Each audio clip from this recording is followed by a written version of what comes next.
লাউ ডাঁটা এবং শাকটা। আর ভালো করে মেশানো হয়ে গেলে মাছগুলো দিয়ে দেবো। এই রেসিপিটা এই গরমের সময় আপনারা একবার করে দেখবেন। নমস্কার বন্ধুরা, সবাইকে মনের মতো রান্নাতে স্বাগত জানাই। আমি আজকে আবারও একটা নতুন রেসিপি নিয়ে চলে এসেছি আপনাদের কাছে। আজকে আমাদের রেসিপি লাউ ডাঁটা আলু মাছ দিয়ে পাতলা ঝোল।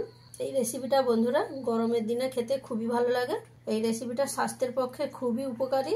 এই রেসিপিটা আমি কিভাবে বানিয়েছি আপনারা প্রথম থেকে শেষ পর্যন্ত ভিডিওটা স্কিপ না করে দেখতে থাকুন, তাহলে আপনাদের বুঝতে সুবিধা হবে এবং রান্না করতে অনেকটাই সুবিধা হবে।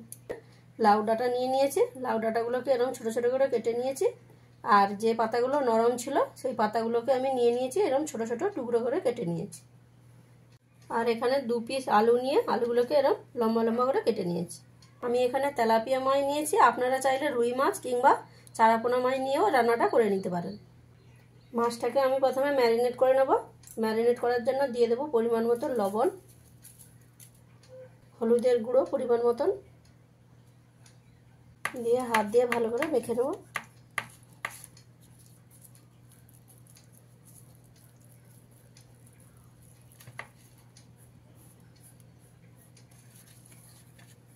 মাছটাকে আমি ভালো করে ম্যারিনেশন করে নিয়েছি। এবারে 10 থেকে 15 মিনিটের মতন রেখে দেবো, যাতে মাছটার মধ্যে ভালোভাবে লবণ আর হলুদটা ঢুকে যায়। প্রথমে একটা পেস্ট বানিয়ে নেব। তার জন্য একটা বাটি নিয়ে নিয়েছি, তাতে দিয়ে দেবো 1 চামচ গোটা ধনে, 1/2 চামচ গোটা জিরে, 1/2 চামচ মৌরি। এবার এর মধ্যে পরিমাণ মতন জল দিয়ে 10 থেকে 15 মিনিট ভিজিয়ে রাখবো। ভেজানো হয়ে গেলে ভালো করে পেস্ট বানিয়ে নেব। এটা মিক্সির জার নিয়ে নিয়েছি, তাতে পেঁয়াজ কুচি দিয়ে দিলাম। এখানে 1 পিস পেঁয়াজ নিয়ে কুচি করে নিয়েছি। এটা ভালো করে পেস্ট করে নেব।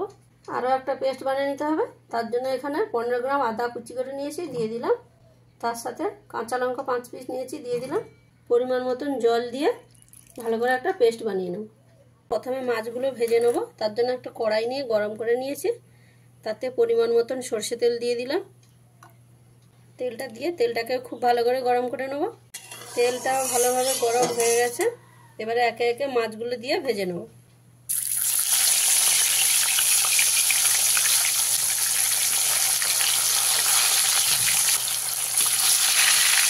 মাছগুলো দিয়ে নিয়েছি। এবারে গ্যাসের ফ্লেমটাকে মিডিয়ামে রেখে মাছগুলোকে লাল করে ভেজে নেব। মাছটাকে আমি উল্টে পাল্টে ভালো করে লাল লাল করে ভেজে নিয়েছি। এবারে তুলে নিলাম।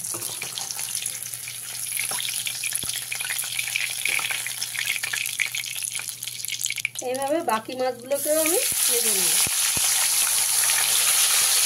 এই মাছগুলো আমার ভালো করে ভাজা হয়ে গেছে, তুলে নিলাম। এই একই তেলে কেটে রাখা আলুগুলো ভেজে নেব।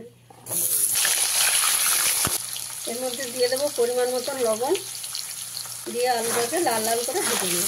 গ্যাসের ফ্লেমটাকে মিডিয়ামে রেখে আলুগুলোকে এরকম লাল করে ভেজে নিয়েছি।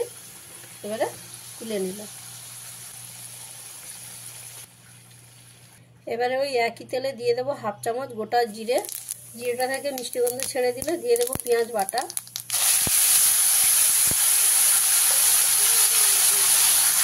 পেঁয়াজটা দিয়ে ভালো করে ভাজা ভাজা করে নিয়েছি। পেঁয়াজের কাঁচা গন্ধটা চলে গেছে। এবারে এর মধ্যে দিয়ে দেবো আদা আর কাঁচা লঙ্কা বাটা।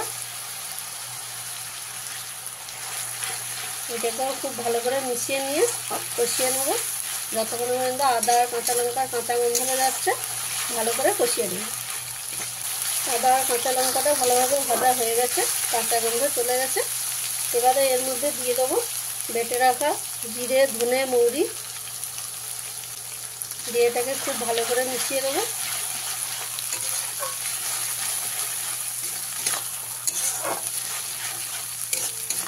মেশানো হয়ে গেলে এর মধ্যে দিয়ে দেবো হলুদের গুঁড়ো 1 চামচ, কেটে রাখা টমেটো, এখানে মিডিয়াম সাইজের 2টো টমেটো নিয়ে কেটে নিয়েছি, দিয়ে দিলাম।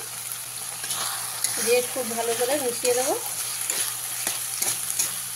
মেশানো হয়ে গেলে এর মধ্যে দিয়ে দেবো পরিমাণ মতন লবণ, দিয়ে এবার মশলাটাকে খুব ভালো করে কষিয়ে নেব। সমস্ত মশলা ভালো করে কষিয়ে নিয়েছি, দেখুন মশলা থেকে তেল ছেড়ে দিয়েছে। এবারে এর মধ্যে দিয়ে দেবো কেটে রাখা লাউ ডাঁটা এবং শাকটা।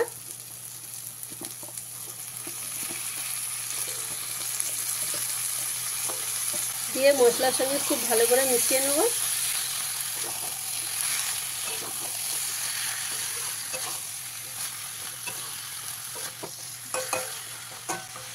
আর ভালো করে মেশানো হয়ে গেলে কিছু সময় ঢাকা দিয়ে রান্না করে নেব। এই সময় গ্যাসের ফ্লেমটা আপনারা মিডিয়ামে রাখবেন, হাইতে দেবেন না, তাহলে পুড়ে যাওয়ার সম্ভাবনা থাকবে। তাই মিডিয়ামে দিয়ে রান্না করে নেবেন। মাঝে মাঝে ঢাকা খুলে মিশিয়ে দিতে হবে, নাহলে পুড়ে যেতে পারে।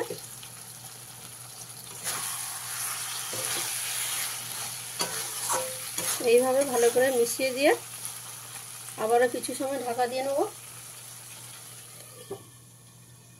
আমি ঢাকা দিয়ে নিয়েছিলাম, এবারে খুলে দেবো। খুলে দিয়ে ভালো করে মিশিয়ে নেব। এই সময় লাউ ডাঁটাটা প্রায় 60% সেদ্ধ হয়ে গেছে, আর বাদ বাকি 40% ঝোলের মধ্যে সেদ্ধ হবে। তো এবারে এর মধ্যে আমি দিয়ে দেব ভেজে রাখা আলুটা। আলুটা দিয়ে ভালো করে মিশিয়ে দেব।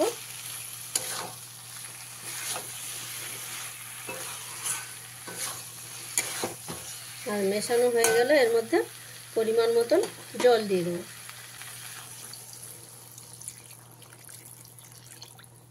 এর গ্রেভিটা যেহেতু একটু পাতলা হবে, তাই একটু বেশি পরিমাণে জল দিয়ে নেবেন। দিয়ে এইভাবে ভালো করে মিশিয়ে নেবেন। মিশিয়ে নিয়ে গ্যাসের ফ্লেমটাকে মিডিয়ামে করে কিছু সময় ফুটিয়ে নেবেন। জলটা দিয়ে কিছু সময় ফুটিয়ে নিয়েছি। এবারে এর মধ্যে ভেজে রাখা মাছগুলো দিয়ে দেবো। তো বন্ধুরা, আমি যেভাবে সহজ পদ্ধতিতে সাধারণভাবে রান্নাটা করলাম, আপনাদের অবশ্যই ভালো লাগবে। আর ভালো লাগলে চ্যানেলটিকে লাইক, কমেন্ট, শেয়ার এবং সাবস্ক্রাইব করতে ভুলবেন না। মাছগুলো দিয়ে এবার অল্প কিছু সময় ফুটিয়ে নিই। মাছটা দিয়ে অল্প কিছু সময় ফুটিয়ে নিয়েছি। তো বন্ধুরা, রান্নাটা আমার কেমন লাগলো কমেন্টে জানাবেন। এই রেসিপিটা দিয়ে এই গরমের সময় ভাতের সঙ্গে খেতে খুবই ভালো লাগে। তাই অনুরোধ রইল, এই রেসিপিটা এই গরমের সময় আপনারা একবার করে দেখবেন, ভালো লাগবে। রান্নাটা আমার কমপ্লিট হয়ে গেছে, আমি এবারে নামিয়ে নেব। হচ্ছে আপনাদের সাথে অন্য কোনো দিনে অন্য কোনো রেসিপি নিয়ে নতুন ভিডিওতে। আপনারা ভালো থাকুন, সুস্থ থাকুন। রান্নাটা আমার কমপ্লিট, আমি এবারে নামিয়ে নিলাম। রান্নাটা কমপ্লিট করে আমি এইভাবে নামিয়ে নিয়েছি।